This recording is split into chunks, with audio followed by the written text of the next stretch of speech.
돈이 되는 뉴스 시작합니다. 미르경제연구소 정태근 이사와 함께합니다. 이사님 안녕하세요. 네, 반갑습니다.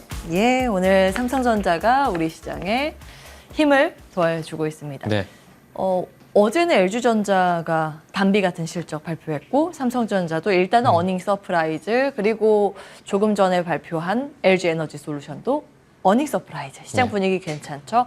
먼저 좀 자세히 살펴보겠습니다. 삼성전자 3분기 드디어 조 단위의 영업이익이 나왔습니다. 1분기하고 2분기 1조 미만이었잖아요. 그쵸? 6천억 원 정도씩 나왔는데 이번에 드디어 조가 찍혔습니다. 사실 삼성전자 원래는 뭐 10조 막 이렇게 했던 기업인데 네.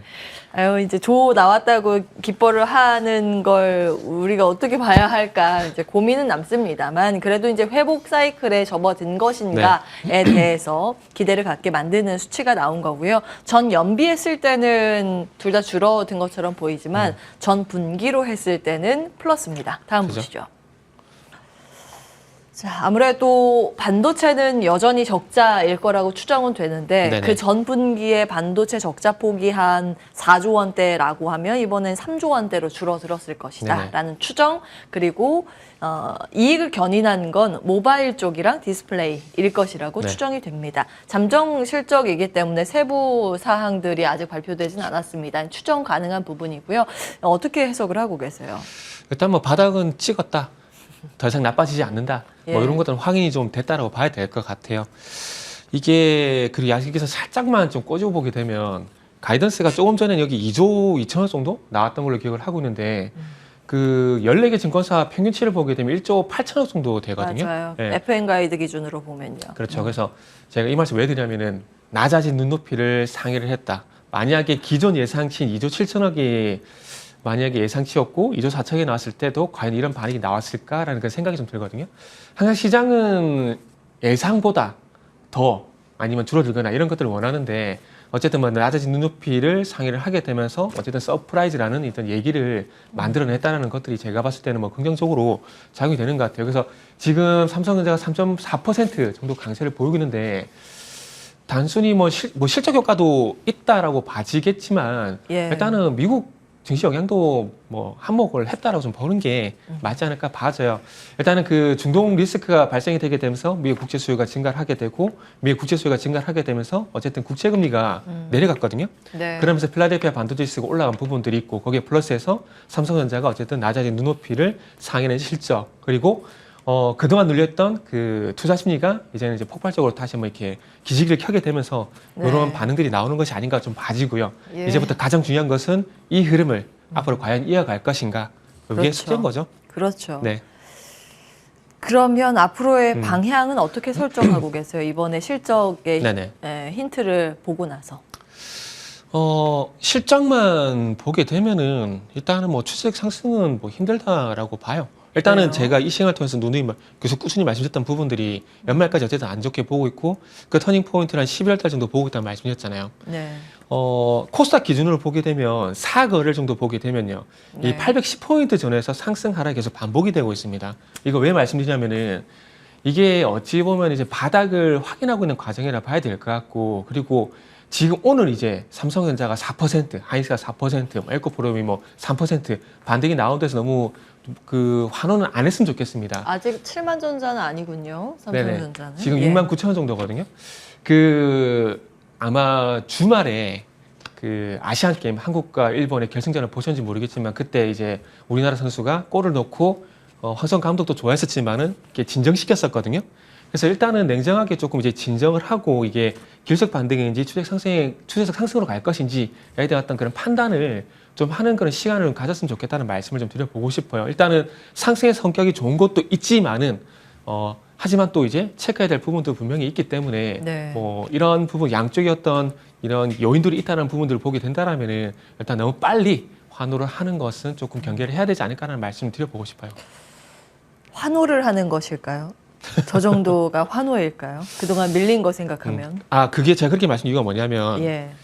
9월 말부터 최근까지 보게 되면 코스닥 기준으로 보게 되면은 예. 하락 종목 수가 1000종목이 넘어간 일이 거의 매일 있었어요. 그게 거의 일상이었죠. 그렇죠. 예. 1200종목, 심할 때는 1300종목 이렇게 갔었거든요. 예. 근데 이게 뒤집어졌어요. 어떻게 주지? 아침 쪽에 이제 상승 종목수가 1,300종목이 넘어갔거든요. 아, 오늘 아침에요? 네, 네. 그렇군요. 그건 어떻게 해석을 해볼 수 있을까요? 그러니까 이게 어찌 보면 투자 심리가 이제 그동안 안 좋았다가 그러니까 투자 심리 계속 눌려 있다가 예. 이게 어찌 보면 눌렸던 게 손을 풀게 되니까 이게 스프링처럼 튀어나오게 된 거죠. 그렇기 때문에 이런 그런 효과라고 일단 보는 게 맞는 거죠. 그리고 예. 또 중요한 건 낙폭 과대. 최근에 소프트웨어, 예. 2차 전지 뭐 중심으로 해가지고 로봇도 마찬가지죠. 낙폭이 상당히 커졌잖아요. 예. 그래서 최근에 컸던 낙폭 대비해서 2차 전지라든지 그리고 소프트웨어라든지 이런 섹터들은 어느 정도 상승이 나왔는지를 냉정하게 볼 필요가 있다라는 거죠. 이게 예. 뭐 추세적 그 단기간 조정 나왔다가 이제 바로 이제 상승 전환되는 것들이 아니라 그동안 조정폭이 상당히 많이 컸었기 때문에 그 조정폭 대비해서 얼마만큼 반등이 나오는지 물론 반도체는 예입니다. 제가 그동안 반도체는 계속 좋게 말씀드렸기 때문에 예. 반도체는 논해요. 예. 논해고 지금 어쨌든 뭐 최근에 SK 하이닉스 같은 경우는 시장이 그렇게 안 좋았음에도 불구하고 계속해서 CEO한테 버텼었거든요. 그래서 이런 것들 논외로 하고 시장과 같이 낙폭이 컸었던 종목들을 봤을 때 이 오늘 나오는 반등이 그동안의 하락을 상쇄할 만큼 했던 반등이 나온지에 대한 부분은 아직 더 확인이 필요하다는 거죠. 그렇군요. 네. 시장의 플러스권을 해석하는 건 크게 두 가지입니다. 많이 떨어졌으니까 네. 자율적인 반등. 이거는 이제 단기간에 그칠 가능성이 있고 네. 진짜 호재가 터졌을 때는 추세 네네. 반등. 이거는 좀 더 길게 연결이 되는 네. 편인데 이제 전자에 해당되는 반등 네. 정도로 지금은 그리고 여기서 해석을 하나만 해주셨습니다. 더 말씀을 드리면 예. 제가 조금 전에 이제 국채금리가 하락한 이유를 말씀드렸잖아요. 예. 근데 그 하락의 이유가 만약에 이제 고금리가 이제 좀 멈출 것이다, 끝날 것이다. 그러니까 통화 정책의 어떤 불확실성이라면은 아마 제가 긍정적으로 말씀을 드렸을 겁니다. 네. 그런데 국채금리 하락이 제가 서두에 뭐라 그랬죠? 중동 리스크로 인해 가지고 국채에 대한 수요가 증가. 그럼 만약에 중동 리스크가 하락을 하게 되면 어떻게 될까요? 국채가 또 시장이 풀리겠죠? 그럼 아유, 다시 국채금리 굉장히 올라가겠죠? 예. 그러니까 요거까지는 확인할 필요가 있다라는 거죠. 그렇기 때문에 제가 조금 전에 이제 황선홍 감독을 예를 들었듯이 예. 너무 황선홍 감독도 이제 한 골, 두 골 넣을 때마다 계속 선수들을 이렇게 안정을 좀 시켰잖아요. 워워하라 네네. 그랬잖아요. 그런 것처럼 지금 오늘 반등은 상당히 기분 좋은 반등입니다. 저도 마찬가지요. 그러나 기분 좋은 반등이 나왔지만 그럼에도 불구하고 황선홍 감독이 진정을 시켰던 것처럼 이 오늘의 반등에 너무 한화하지 마시고 좀 진정하시고 난 예. 다음에 이 반등의 성격을 우리가 좀 더 파헤쳐 보자. 뭐 이런 얘기를 드리고 싶은 거죠. 이제 악재의 역설이에요, 사실. 네. 지금 이제 중동 리스크인데 전쟁은 빨리 끝나야 됩니다. 네네. 그렇지만 이제 시장에서 해석할 수 있는 요인이 여러 가지가 있습니다만 그 중에 하나가 리스크가 크니 회피하자라는 심리로 안전자산 선호 현상이 나타났을 때 네. 안전자산이라고 하면 대표적으로 미국채 있고 달러가 있고 그렇죠. 엔화가 네. 있고 그런 것들을 사는 과정에서 국채 사니까 국채 가격 올라가고 금리는 거꾸로잖아요. 금리가 떨어져서 금리 네. 안정세다 이렇게 하는데 이게 메인스트림은 아니에요, 사실은. 그래서 단기 반등 쪽에 더 초점을 맞추시는 거고 정말 금리 안정세가 담보돼서 시장이 올라가려고 하면 긴축 사이클이 멈춰지고 예, 연준의 스탠스 변화가 명확하게 나와야 한다. 이게 이제 메인 키라고 보셨습니다. 그래서 이제 단기 반등 이렇게 그리고 저는 정의를 해주신 어저께 거고. 또 이제 연은 총재, 애틀란타 보스틱 총재 얘기가 또 화두가 됐었잖아요. 그 전쟁 때문에 네. 금리 피봇 이야기를 했던 거. 금리 인상 빨리 그거를 끝난다라고. 저는 또 그 참 이분이 이제 파월 의장을 좀 닮아가나 난 그런 생각이 좀 들더라고요. 왜요? 어떤 부분이요? 그건 제가 이제 핸드폰을 좀 컨닝 좀 하고 좀 말씀 좀 드릴게요. 예, 제가 예. 외우지 못해가지고요. 어떤 얘기를 했냐면 제가 영문을 보고 한글로 좀 해석을 좀 해봤는데 제 기억으로는 전쟁 때문에 연준이 네. 금리를 올리지 못할 것이다. 이런 그쵸. 기조의 이야기를 했던 걸로 기억해요. 그런 얘기도 했었고 또 어떤 얘기도 있었냐면은 인플레이션이 상당히 개선이 되었습니다. 라는 예. 얘기를 했거든요. 그러면서 그 뒤에 이어서 무슨 얘기를 했냐면은 인플레이션 목표에 도달하려면 아직 갈 길이 멉니다. 무슨 얘기인지 모르겠어요. 아, 그렇군요. 네. 인플레이션 잡히고 있긴 하지만 목표치에 도달하려면 네. 좀 시간이 걸린다. 인플레이션이 둘다 상당히 얘기를 개선되었습니다. 그리고 나서 한 얘기가 인플레이션 목표에 도달하려면 아직 갈 길이 먼니다. 우리가 그건 해야 할 당연한 일이 분명히 네. 더 있습니다. 파월 의장이 늘 해왔던 거잖아요. 그렇죠. 꺾이긴 꺾이는데 목표치는 2%고 지금 목표치까지는 좀 남아 있기 때문에 네네. 그러니까 데이터 보고 하겠다라는 이야기겠고. 그렇죠. 그리고 아직 인플레이션에 대해서 개선되고 얘기를 하고 있지만은 갈 길이 멀다 그랬잖아요. 이런 것들이 어찌 보면 이제 오늘 시장이 좋기 때문에 이 부분이 저는 묻혔다라고 보거든요. 근데 만약에 시장이 조금 더 변동성이 커지게 된다면 예. 이런 것도 이제 끄집어내 가지고 또 얘기를 할 수가 있는 거죠. 그렇군요. 그래서 지금 시장은 네. 위험자산 선호 리스크 온 분위기로 읽을 수는 없다. 이렇게 좀 정의를 해주셨고. 안전한 그러나 대표 이제 넘어왔다라는 힘들죠. 바닥은 확인했다. 이 정도의 의미 부여해 네. 주셨고. 그러면 이제 궁금한 부분은 반도체 계속 긍정적으로 보셨습니다. 네네. 그러면은 반도체라고 하면 어디에 더 주목을 해야 돼요? 종목별로 봤을 때. 저는 일단 SK 하이닉스를 그래도 좋게 본다는 말씀 좀 드려보고 싶어요. SK 하이닉스. 네네. 일단은 이제 HBM 쪽도 그렇고요. DDR5 쪽도 그렇고, 일단은 하이엔드 디램 쪽에서 일단은 그 삼성전자가 하이닉스에 대해서 주도권을 저는 뺏겼다라고 생각을 하고 있습니다. 삼성전자가 못 간다는 얘기가 절대 아닙니다. 오해하시면 안 돼요. 못 간다는 얘기는 아니라 이 하이닉스가 좀 더 우위에 있다라는 말씀을 드려보고 싶은 거죠. 그 최근에 이제 GH200이라는 그 제품이 이제 내년에 나올 거라는 얘기를 하고 있거든요. 엔비디아 쪽에서 네. 얘기를 하고 있는데 거기에 이제 AMD의 CPU 그리고 엔비디아 H100이 들어갈 예정인데 이 H100에 들어가는 또 HBM3E가 어디 제품이냐면은 SK 하이닉스입니다. 그러니까 엔비디아 쪽 같은 경우는 주도권을 완전히 하이닉스 쪽으로 뺏겼다고 보는 게 맞고요. 그래서 최근에 이제 뭐 삼성전자 제품 엔비디아에 장착이 되냐 안 되냐 그 논란을 떠나서 일단은 먼저 하이닉스가 선점을 했다는 부분들이고요. 그리고 DDR5 쪽도 마찬가지라고 지금 생각이 드는데 이 제온 스케일러블 프로세서 그러니까 사파이어 래피드 같은 경우도 최근에 예. 어떤 소식이 있었냐면은 DDR5를 탑재를 했고 여기에서 성능 검증 백서를 공동 발행을 했습니다.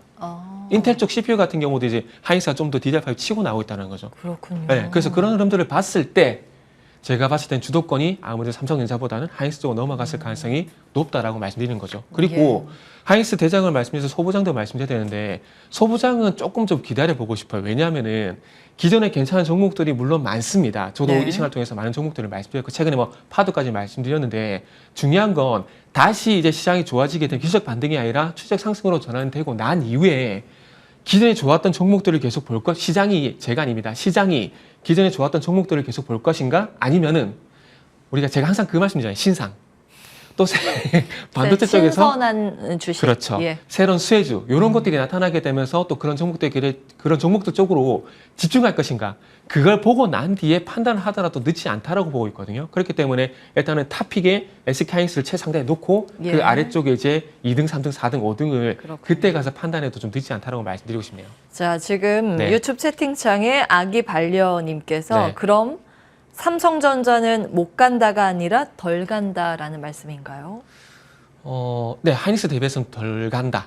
가기는 가는데, 가기는 네. 간다예요. 그러니까 주가 수익률 측면에서 봤을 때는 뭐 예. 그동안도 그랬었지만은 지금 뭐 주도권 측면에서 봤을 때 예. 하이닉스가 좀 더 우위에 있죠. 지금 뭐 차트를 보셔도 아시겠지만 오늘 물론 삼성전자가 더 많이 올라요. 올르네요. 하이닉스 대비해서. 요거는 조금 전에 말씀드렸듯이 국채금리 동반해서 시장 요인도 반영이 된 거거든요. 아, 인덱스 그렇죠. 차원에서. 네, 예. 그런 게 반영이 됐기 때문에 삼성전자 더 가는 부분들이 있습니다. 그래서 유튜브 채팅창에 궁금한 게 있으시면 올려주세요. 그러면 이제 우리 우현재 앵커가 이제 말씀을 해주실 거거든요. 그러면 거기에 대해서 뭐 제 답변을 원하신다면 제가 성실히 답변을 할 거고 그리고 네. 어쨌든 지금 질문에 대한 부분들은 삼성전자가 못 간다는 것이 아니라 수익률 측면에서 봤을 때는 삼성전자보다는 하이닉스가 좀 더 나을 가능성이 높다라는 거죠. 그리고 모건 스탠리가 작년 10월 달에 빙하기가 끝나간다라는 그 보고서를 내게 되면서 탑픽을 누구 제시했냐? SK 하이닉스. 아시겠죠? 예, 예. 그 모건 스탠리 누구죠? 애널리스트. 조셉 무어. 예, 조셉 모어를 참 좋아하세요. 이거 반도체 관련해서. 그분 영향이 커요. 저보다 큽니다. 알겠습니다. 네. 그래서 하이닉스를 지속적으로 탑픽으로 주시고 지금 가격대도 매수 가능한가요? 그까지 듣고 어떤 거요? 넘어갈게요. 삼성전자요? SK 하이닉스. 하이닉스. 예. SK 하이닉스는 지금도 매수해도 괜찮죠. 어차피 오케이. 뭐 단계로 볼 건 아니니까. 다음 이슈 네. 가겠습니다. 반도체였고요. 이 후순위로 소부장에서는 눈에 띄는 거 있으면 네네. 그때 말씀을 주시고 지금은 조금 더 지켜본다는 꼭 말씀드릴게요. 의견. 네. LG 에너지 솔루션 한 10시 조금 넘어서 실적 발표를 했는데 깜짝 실적이었어요. 네네. 3분기 잠정 실적이고요. 이익이 네. 7천억 원대. 전년 같은 기간보다 40% 증가. 예. 매출액이 8조. 컨센서스는 이게 조금 못 맞췄는데 네네. 요 이익을 상회했죠. 네. 많이 상회했죠. 그러면 여기서 잠깐. 예. 자, 그 매출 같은 경우 예상치 대비해서 조금 이제 부진하거든요. 예, 예. 한 800억 정도? 살짝, 부진, 예. 살짝 부진하죠. 근데 영업이익 같은 경우는 6,700억에서 한 600억 정도? 600억 정도 더 상회가 됐죠.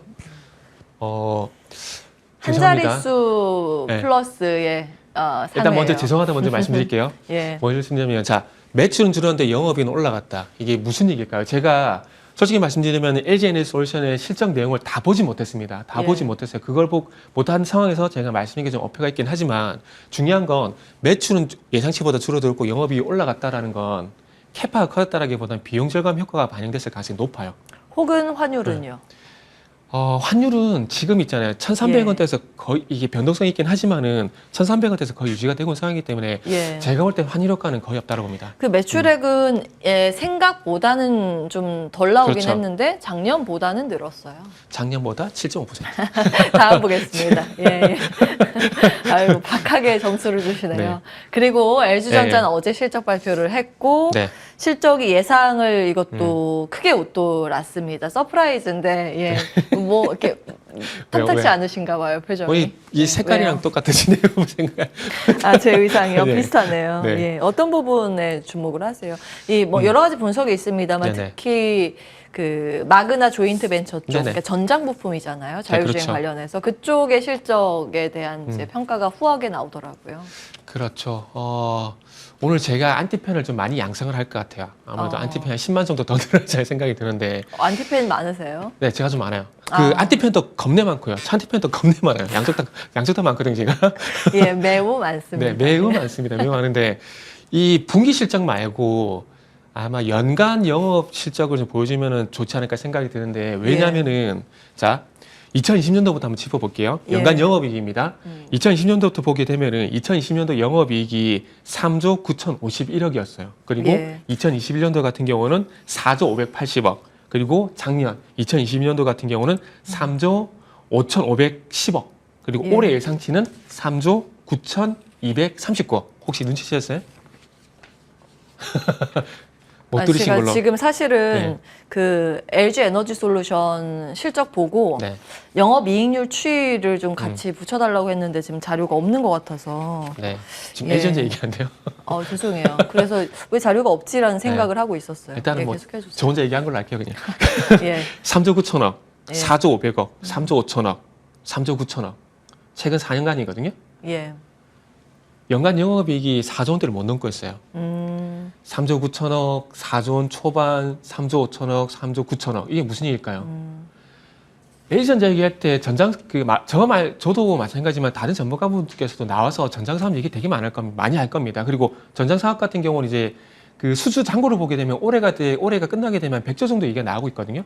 예. 전장 사업 보면서 이렇게 얘기를 좋게 함에도 불구하고 LG전자가 10만 원대에서 벗어나지 못한 이유가 뭘까요? 원초적인 이유를 우리가 한번 생각을 해보자고요. 그러니까 그 원초적인 이유가 방금 말씀드렸듯이 실적 추이를 보게 되면은 답이 나온다라는 거죠. 영업이익 추이를 보게 되면. 지금 최근 4년 동안 보게 되면은 4조, 5조, 6조, 7조 이렇게 늘어난 게 아니라 4조 원을 못 넘고 있는 상황입니다. 근데 이것도 물가 상승률을 감안하게 되면 화폐 가치가 떨어지게 되잖아요.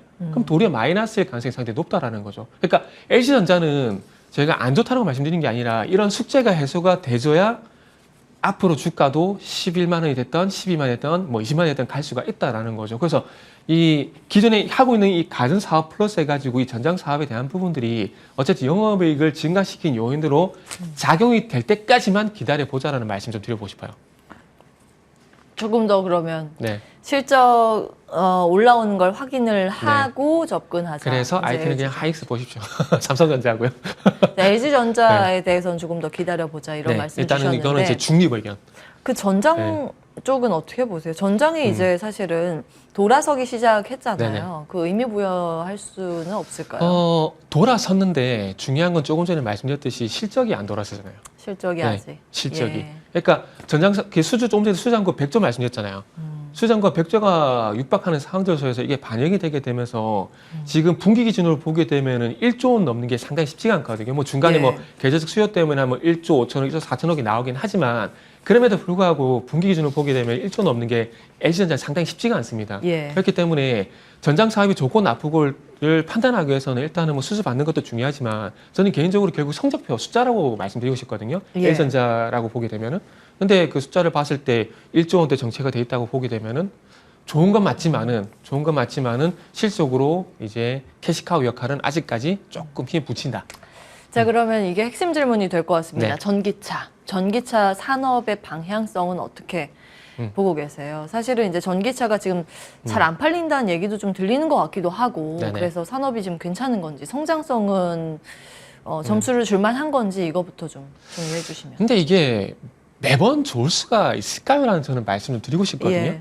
그러니까 우리가 제가 지금 본 반도체도 좋게 말씀을 드리잖아요. 반도체도 좋게 말씀드리는데 반도체도 항상 좋았던 거 아니거든요. 예. 그 상반기 때 조선 얘기 되게 많이 했잖아요. 지금 조선 얘기 아무도 안 하잖아요. 그러니까 좋고 나쁨이 계속해서 반복이 되는데 뭐 전기차 같은 경우도 일단은 그런 구간에 들어갔다라고 좀 보시면 좋을 것 같아요. 그리고 제가 볼 때는 그렇게 생각을 합니다. 전기차가 지금 조금 정체가 들어가는 것들은 이 전기차 판매만큼의 어떤 인프라 수요가 못 따라가기 때문에 그로 인한 저는 정체도 분명히 있다라고 보고 있거든요. 그리고 또 중요한 건 배터리 기술 이런 것들.